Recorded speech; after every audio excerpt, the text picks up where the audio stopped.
Hello there, and welcome back to another slideshow to supplement your chapter for managing learning environments.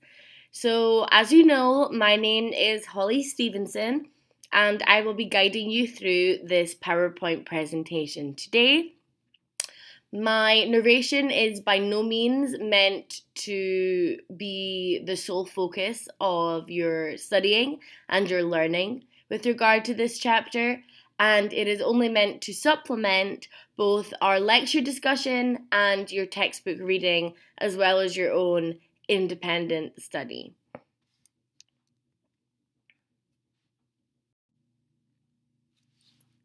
So, as you know by now, I am not from here, hence the accent. But I thought it might be worthwhile, given that later on we're going to be talking about cultural awareness with regard to your students. So I thought it might be nice to know a little bit more about where I come from. So I am from Dundee, which is a city about the same size as Cedar Rapids on the east coast of Scotland. You can see it here pinpointed on the map. For those of you who are big golfing fans, I am just about a 15-minute drive from St Andrews, where they have the Old Course golf course. So that's a little bit about me. I came over to Iowa City about 4 years ago now to embark on my PhD.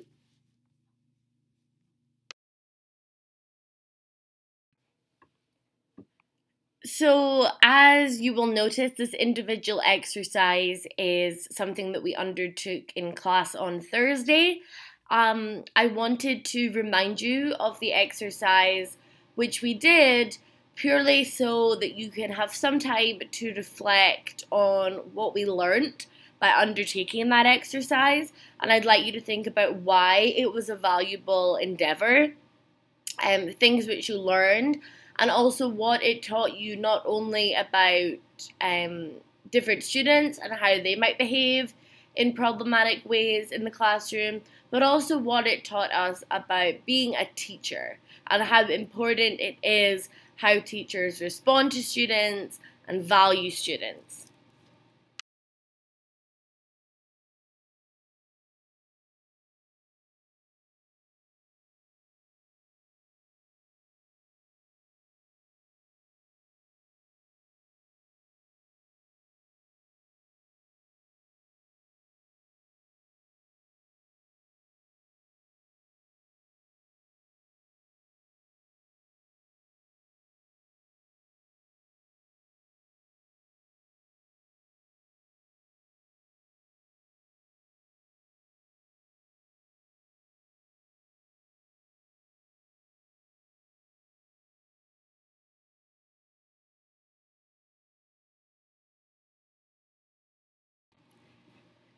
So here is a slide about custodial teaching, which is something which you should already be fairly familiar with.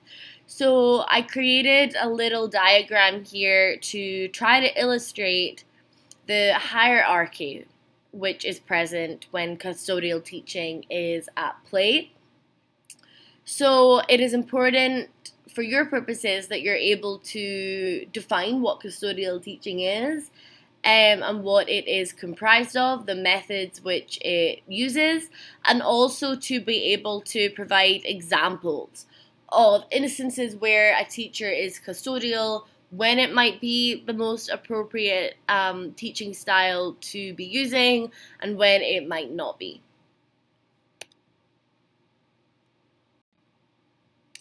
And then in contrast to custodial teaching, we have a humanistic teaching approach. So again, you can see here my diagram which I've drawn to illustrate a much more even playing field when it comes to who is responsible and who takes control in the classroom when humanistic teaching is being adopted. So again, it's important for you to understand what humanistic teaching is, be able to define it, be able to compare it to custodial teaching, when it might be an appropriate method to be using, when it might not be, and examples of it at play. So we spent a little bit of time in class talking about what the aim of classroom management might be. So we had our 4 separate aims which we discussed of classroom management, and the textbook goes into a significant amount of depth as to what each of them are.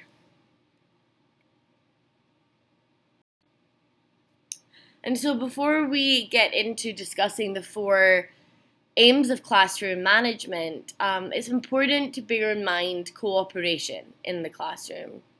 So we have a nice little meme here, which is really just poking fun, but trying to illustrate that classrooms are multidimensional, which means that there's always so many things occurring which are different, but they're occurring simultaneously in a classroom, and a teacher has to have a handle on everything which is happening at once.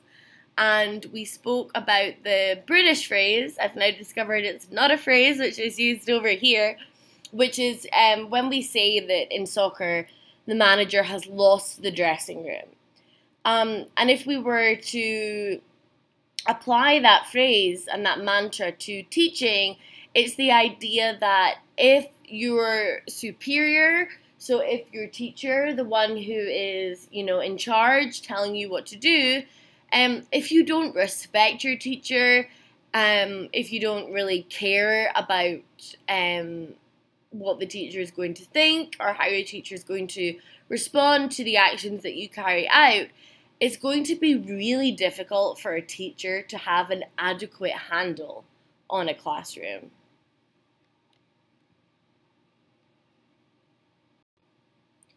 So I'm not going to go into very much depth with regard to the 4 aims of classroom management. We spent a lot of time doing this in class, but I did want to add a video here. It's a clip from the very first Harry Potter movie, and I would encourage you to watch it and to consider why I thought it was worthwhile including the clip, what it teaches us about access to learning. And we'll discuss that in our next class.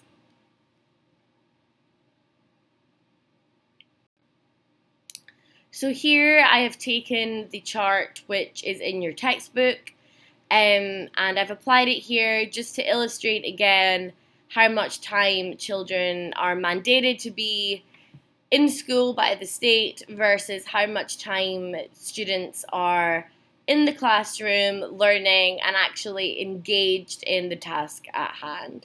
So again, think about this, think about why this is important, and think about, as a teacher, how we might go about trying to remedy the gap which this graph makes apparent.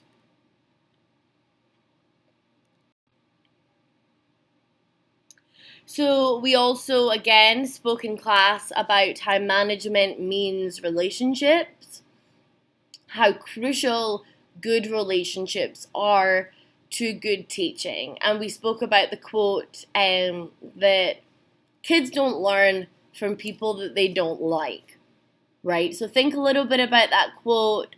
Why is that quote important?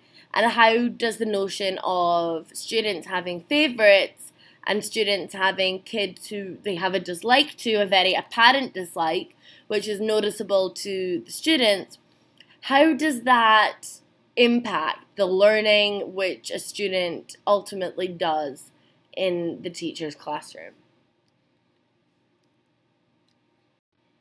And finally, the last aim, of classroom management is management for self-management, which sounds maybe like an odd play on words, but your textbook does discuss it in a good amount of depth. And I've also included here what I consider to be a very good video at demonstrating management for self-management and its importance.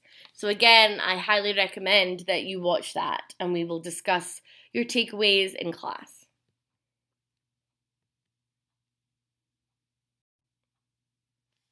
So this brings us to routines and procedures versus rules. And again, I have inserted this nice little diagram which illustrates not only examples of both procedures and rules, procedures and routines versus rules, but it also shows how important it is for a teacher to be making use of both within their classroom, right? And not solely to have rules or solely to have routines and procedures, but to be incorporating a good mix of both within their classroom. So again, think of some rules, think of some routines and procedures. Which ones, when you've been a student, have you thought to be beneficial? Which ones not so beneficial? As a future teacher, what routines and procedures or which rules would you like to adopt in your classroom?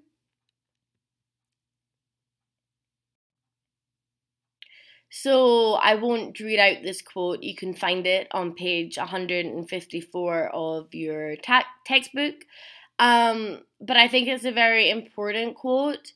So I would like you to consider why I decided to highlight it here. And I've also included a YouTube video. So I won't say much more about the YouTube video, but we will discuss it in class. So please do watch it and write down your takeaways.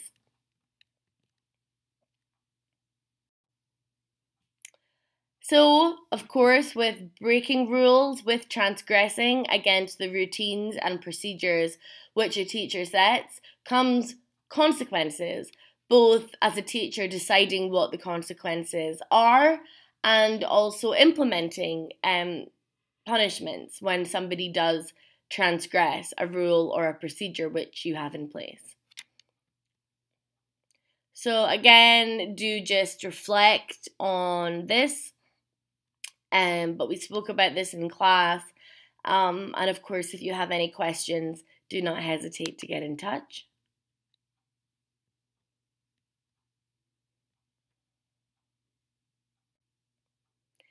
And we spoke also about the 7 consequences of the 7 categories of consequences, the 7 categories of consequences. And again, I have a YouTube video here which I would encourage you to watch. We also spoke a little bit about the importance of where students sit and how that can have a monumental impact on their learning, whilst it's something which we might not consider to be too crucial in their learning. So we spoke about 2 different ways in which you can organize your classroom. So horizontal rows versus a cluster of 4 or circle arrangement.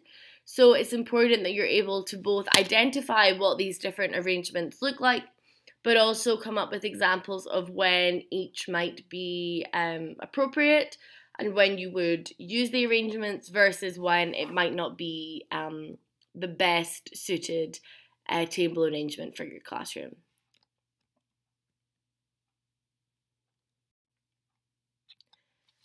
So the first week of class is very important as the teacher for numerous reasons, but setting a precedent is crucial. I cannot stress strongly enough how important it is to set a precedent with regard to how you are as a teacher right off the bat.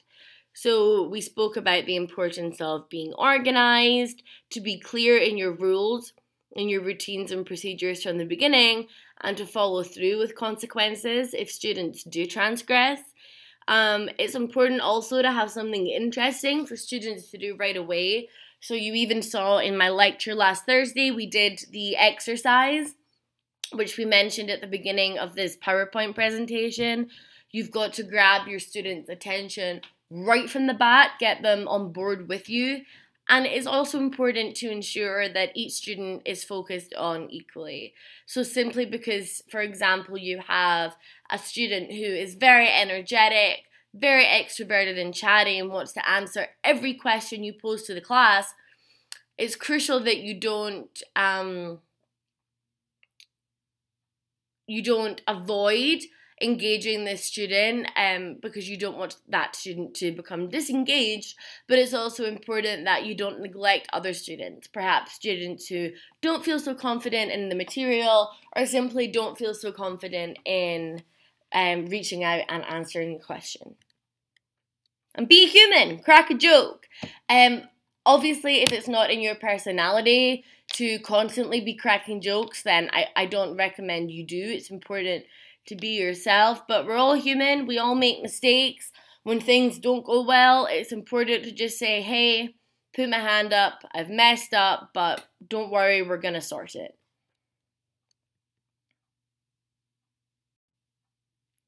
So we spoke about withedness with regard to prevention. So it's important that you know what withedness is and how we might implement withedness.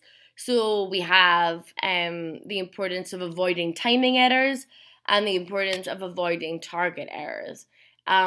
If you feel that you need more clarity as to what both of these concepts are, then do refer to your textbook or get in touch with me, but they are important concepts for you to know. So here's some more concepts which are important: group focus, overlapping, movement management.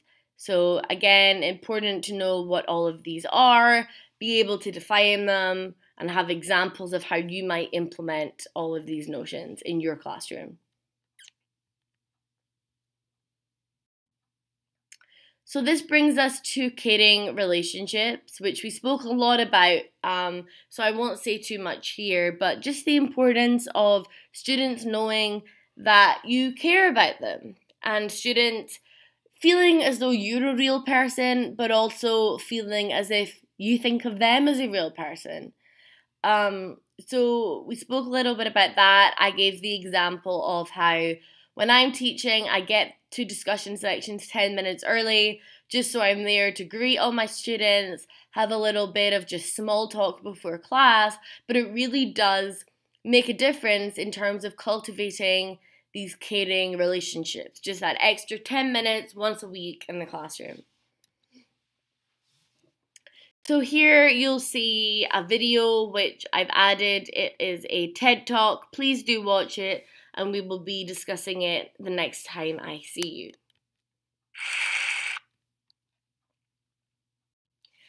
Here you will see a little snapshot of some of my own teaching evaluations from one semester which I taught here. As a disclaimer, I am not adding these in here to gloat in any way or anything like that.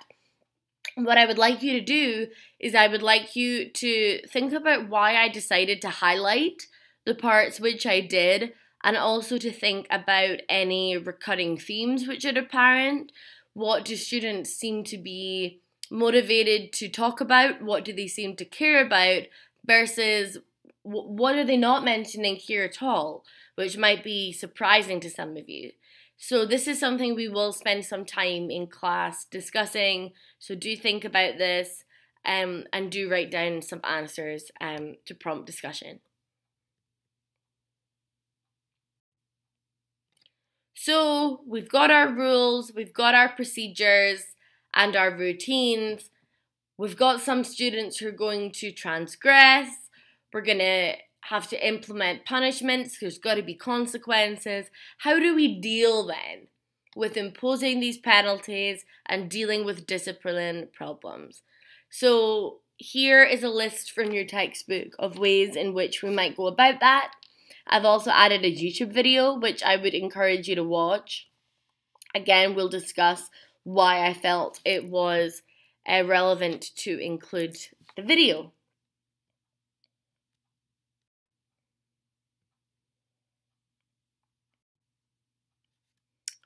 We spoke again in class, and your textbook has this diagram of the hierarchy of behaviours.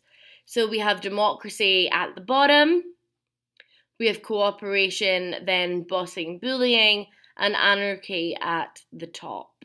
So at the very bottom there, bottom not to mean it's the worst, but bottom to mean that it's a much more even playing field where everybody is responsible for their own actions, self-disciplined, and as we go up the pyramid and we get to anarchy at the top, it's purely kind of everyone for themselves, and the environment has transcended into an aimless chaos. So here are 3 examples of things which might occur in school, and I would like you to attribute one of the levels of hierarchy to each of these examples, and then we will discuss in class why you went with what you did and what is indeed correct.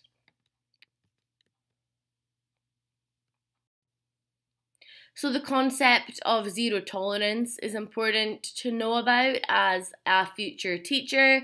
I have a little video here which I would encourage you to watch, and please do just consider what are some benefits to adopting a zero tolerance policy in your teaching, what might be some drawbacks to such an approach. Of course, being well versed in bullying and cyberbullying and the different forms which bullying might take in the classroom is so crucial. So it's important to know what bullying is versus what cyberbullying is. Also, again, vital to know that bullying does not just take one form. There are a significant number, unfortunately, of different types of bullying. And again, another YouTube video, please do watch it. Communication. So communication is key in teaching, and we have some phrases here, some concepts which it's important you know. So we have the paraphrasing rule, the empathetic listening, I messages, and assertive discipline. So please do brush up on these concepts so that you feel confident in identifying them and defining them yourself. It's important to be culturally responsive in our management style with teaching. So please do watch this YouTube video. And as I said at the outset, why I introduced myself a little bit more was because it's important to know a little bit about the people who you're dealing with to feel a type of connection to them. So something so simple sounding, such as making sure that you get a kid's name right. If it's a name which you're not familiar with, ask them how to say it and keep trying and make sure you say it right. That can go a long way in making a student who might otherwise feel quite isolated into feeling, part of things and really valued. Make sure you get their country of origin right. Ask them about where they're from. Ask them about how America's different to where they're from and bond with them in that type of regard. So the next slide won't make too much sense now, but I wanted to include it here so that you could refer back to it. But it's something which we are going to do in class when I next see you, so don't worry too much about it just now.